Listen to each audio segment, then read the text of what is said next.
ہم نے کتنی دفعہ کہا کہ آج کے بعد تبدیلی، لیکن کیوں نہیں تبدیل ہوتے؟ حضرت فضالہ بن عمیر ایک صحابی ہیں، کہتے ہیں میں عورتوں کا معاذ اللہ بڑا رسیہ تھا۔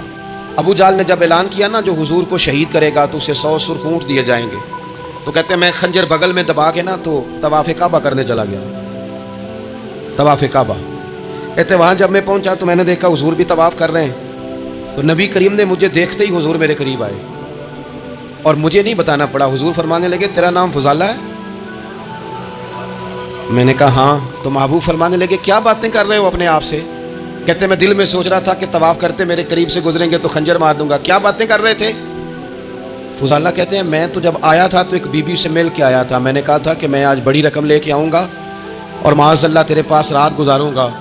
کہتے ہیں میں تو اس سے بات کر کے آیا تھا، تو میں اب حضور سید عالم صلی اللہ علیہ وسلم نے پوچھا تو فضالہ ہے؟ میں نے کہا ہاں۔ کیا باتیں کر رہے تھے اپنے آپ سے؟ میں نے جھوٹ بولا۔ میں نے کہا جی وہ تو میں تو ذکر کر رہا تھا اپنے دل میں۔ کہتے ہیں حضور مسکرائے اور مسکرا کے فرمانے لگے چل چھوڑ، جس کام آیا تھا وہ کرتا کیوں نہیں؟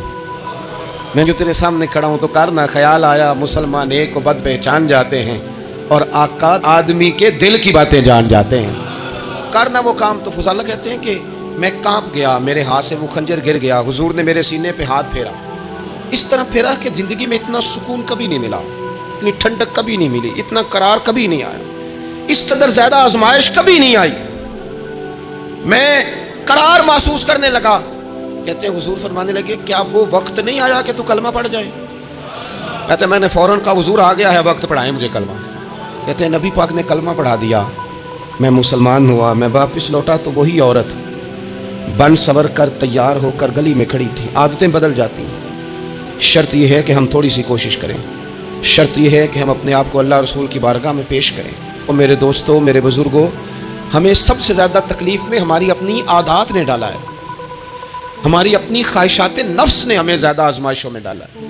کہتے ہیں وہ عورت بن سور کے کھڑی تھی، جب میں واپس لوٹا تو پہلے میں اس کے پیچھے بھاگتا تھا، اب میں اس کے قریب سے گزر گیا تو اس نے آواز دی تو فضالہ نہیں؟ کہتے ہیں میں چپ کر گیا، وہ پھر پیچھے دوڑی، میرا گریبان پکڑ کے کندھا پکڑ کے ہلایا تو فضالہ نہیں؟ کہتے ہیں میری جھکی ہوئی گردن، میں سر نہیں اٹھاتا، مجھے کہنے لگی تو وہ نہیں ہے جو فضالہ ہے؟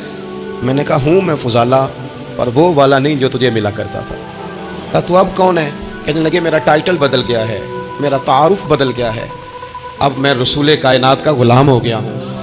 لوگ مجھے مسلمان کہتے ہیں، اب میری نگاہوں میں جچتا نہیں کوئی، جیسے میرے محبوب ہیں ایسا نہیں کوئی۔ کہتے ہیں بدل گئی عادت، میں وہی ہوں پر میرا لہجہ، میرا مزاج ہی بدل گیا۔ حضرت جریر ابن عبداللہ کہتے ہیں میں کاروبار کرتا تھا اور مجھے بڑا سلیقہ آتا تھا کاروبار، میں سستی ترین چیز خریدنے کا ملکہ رکھتا تھا، لیکن فرماتے ہیں کہ جب میں حضور کا کلمہ پڑھنے گیا تو نبی پاک نے مجھے فرمایا میرا دین کسی کا بھلا کرنے کا نام ہے، الدین النصیحہ، خیر خی کرنا۔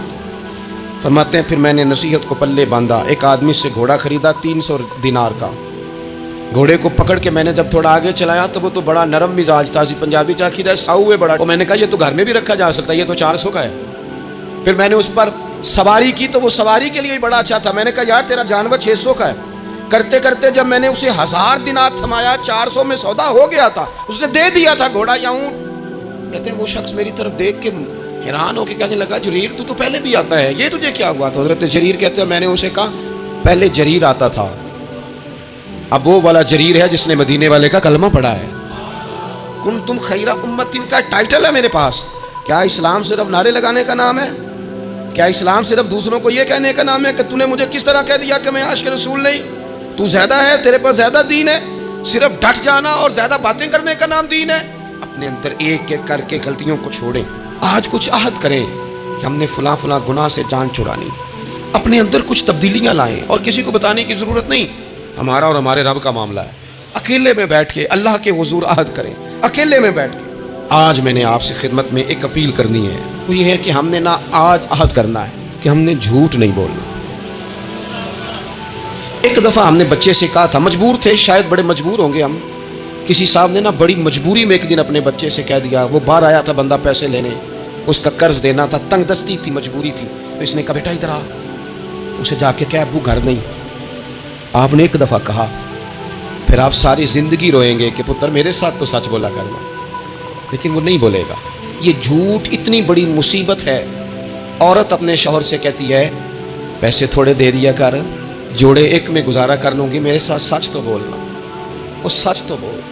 تو اگر لاہور جاتا ہے تو مجھے لاہور کا ہی بتا کے جا, میرا رشتہ پیسوں سے نہیں اعتماد سے جڑا ہے. ماں کہتی ہے ماں بیٹے سے, پتر سچی بات تھوڑی کر لیا کر, سچی کیا کر. سچ ختم ہو گیا. اب لوگوں نے جھوٹ کا نام بدل دیا ہے, کہتے میں نے بہانہ کر دیا تھا. او بھئی آپ نے جھوٹ بولا تھا, صاف صاف کہیں, نام بدل دیا. جھوٹ کھا گیا میرے ملک کو, جھوٹ کھا گیا اس ملت کو, جھوٹ نے اس امت کو قریب سے آ کے تھام لیا. بڑی آزمائش میں ہیں ہم, مطلب ہر شخص ہی الا ماشاءاللہ, ہر شخص ہی. آپ کسی شخص سے کوئی معاہدہ کرتے ہیں, کوئی چیز بنانے کی بات کرتے ہیں, خریدنے کی بات کرتے ہیں, وہ جو کہتا ہے اس پر پورا کیوں نہیں اترتا, وہ غلط بات کیوں کرتا ہے. میرے نبی پاک علیہ السلام سے پوچھا گیا مومن بزدل ہوتا ہے؟ حضور نے فرمایا ہو جاتا ہے کبھی, یہ غلطی آ جاتی ہے. حضور مومن کنجوس ہوتا ہے؟ فرمایا کبھی ہو جاتا ہے. یا رسول اللہ مومن جھوٹا بھی ہوتا ہے؟ تو میرے رسول فرمانے لگے نہیں, میرا کلمہ پڑھنے والا ساری غلطیاں کر سکتا ہے, میرا مومن جھوٹ نہیں بولا کرتا. مومن جھوٹ. ابو سفیان کو کیسر روم نے, ہرکل نے اپنے دربار میں کھڑا کر کے کہا ابو سفیان ابھی کلمہ نہیں پڑھتے تھے, تمہارا کوئی رشتہ ہے نبی پاک سے جنہوں نے مجھے بھی خط لکھا ہے کہ مسلمان ہو جاؤ؟ کہنے لگے ہاں میں چچا ہوں رشتے میں. کہا وہ کیسے ہیں پیغمبر؟ تو ابو سفیان کہتے ہیں چونکہ میں مخالف تھا, میں نے وہ ساری باتیں کی جو ہم ان کے خلاف کرتے تھے. اس نے آخری بات پوچھی, اس نے کہا ابو سفیان یہ بتا کہ وہ جنہوں نے اعلان نبوت کیا ہے کیا کبھی انہوں نے جھوٹ بھی بولا ہے؟ ابو سفیان کہتے ہیں کہ 1 منٹ کے لیے میں نے کہا کہہ دوں, مخالفت تھی نا. تو پھر میں نے سوچا یہ تو عرب کی وفاداری کے خلاف ہے, عرب میں سے تو کوئی جھوٹ بولنا پسند ہی نہیں کرتا. اور پھر میں اگر حضور کو معاذ اللہ جادوگر شاعر کہوں گا تو شاید کسی کو 1 منٹ کے لیے متوجہ کر سکوں, اور نبی پاک نے جھوٹ بولا ہے, یہ تو مانے گا ہی کوئی نہیں. کہتے ہیں بادشاہ نے پھر زور دے کے کہا سردار بتاتے کیوں نہیں, کیا کبھی انہوں نے جھوٹ بھی بولا ہے؟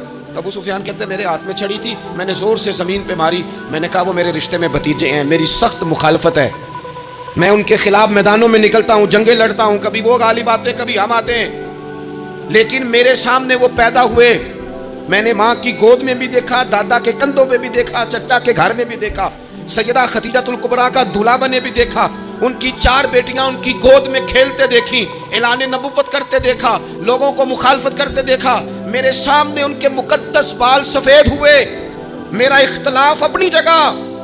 پر بادشاہ میں قسم اٹھا کے کہہ سکتا ہوں اس محبوب کی زبان سے جب بھی نکلا ہے حق اور سچ نکلا ہے. اسیر دشمن کی چاہ میں بھی, وہ مخالفوں کی نگاہ میں بھی امی ہے, صادق ہے, معتبر ہے, میرا پیغمبر عظیم تر ہے, میرا پیغمبر عظیم تر ہے, میرا پیغمبر عظیم تر ہے. جھوٹ نہیں کبھی حضور نے بولا. کہتے میں نے جواب دیا تو سناٹا چھا گیا سارے دربار میں, کتنے اس نے سوال پوچھے, گھنٹوں بات ہو, سناٹا چھا گیا. اور پھر بادشاہ نے اپنا پرنا اٹھایا, چادر اٹھائی, کندھے پہ رکھی اور جانے لگا. تو میں نے پیچھے سے پلٹ کے کہا بادشاہ اتنے تو نے سوال کیے, اتنے میں نے جواب دیا, رزلٹ کا بھی تو اعلان کرنا, نتیجہ بھی تو دینا, کیا نکلا؟ تو کہتے ہیں وہ جا رہا تھا, وہیں کھڑے کھڑے اس نے چہرہ میری طرف پھیرا اور کہنے لگا سردار نتیجہ تو نکل آیا ہے, رزلٹ تو نکل آیا. جس بندے نے کبھی بندوں سے جھوٹ نہیں بولا وہ یہ جھوٹ کیوں بولے گا کہ میں اللہ کا رسول بن کے آیا ہوں؟ نتیجہ تو نکل آیا, بات تو کلیئر ہو گئی, اب آگے کیا جانا ہے. ایک سردار تھے کسی قبیلے کے, وہ حضور کی بارگاہ میں کلمہ پڑھنے آئے. امام راضی نے لکھا ہے, کہتے میرے اندر 4 غلطیاں تھیں. میں شراب بھی پیتا تھا, چوری بھی کرتا تھا, بدکاری بھی کرتا تھا معاذ اللہ, اور جھوٹ بھی بولتا تھا. حضور کی بارگاہ میں آیا, عرض کی یا رسول اللہ بچپن سے لے کر یہ بیماریاں لگ گئیں, بڑی کوشش کی, ابا نے بڑا مارا, لوگوں نے بڑا کہا, چھوٹی نہیں, اور میں چھوڑ سکتا بھی نہیں. ان کا خیال تھا نا جس طرح ہمارا خیال ہوتا ہے فلانی چیز نہیں چھوڑ سکتے, میں چھوڑ سکتا بھی نہیں. حضور ایک چھوڑ سکتا ہوں, ایک چھڑوا لیں آپ اور کلمہ پڑھا دیں. حضور نے فرمایا بالکل ٹھیک ہے تو ایک چھوڑ دے. یا رسول اللہ کون سی؟ فرمایا جھوٹ نہیں بولنا. جھوٹ, وہ شراب بھی پیتے ہیں, وہ کہتے ہیں میں بدکاری بھی کرتا ہوں, چور بھی ہوں. حضور نے کیا فرمایا؟ جھوٹ. کیا ان سارے کاموں سے زیادہ سخت تھا حضور نے اس سے منع کیا, جھوٹ نہیں بولنا بھائی. کہتے ہیں سونے وعدہ ہو گیا. سیدھے سادے آدمی تھے, دیہاتی سردار تھے, گھر چلے گئے. کہتے ہیں جب وہ شراب کے قریب جانے لگا تو دل میں خیال آیا کہ حضور کے پاس شراب پی کے جاؤں گا, اگر کسی نے پوچھا کہ پی ہے تو جھوٹ تو بولنا نہیں, سچ بولوں گا تو حال کیا ہوگا بھلا, وہاں کیفیت کیا ہوگی کہ میں شراب پی کے یہاں آتا ہوں حضور کی بارگاہ, مجھ پہ تو حد لگے گی. کہتے ہیں لہذا شراب بھی چھوڑ دی, اٹھا کے ماری دیوار کے ساتھ. کہتے ہیں میں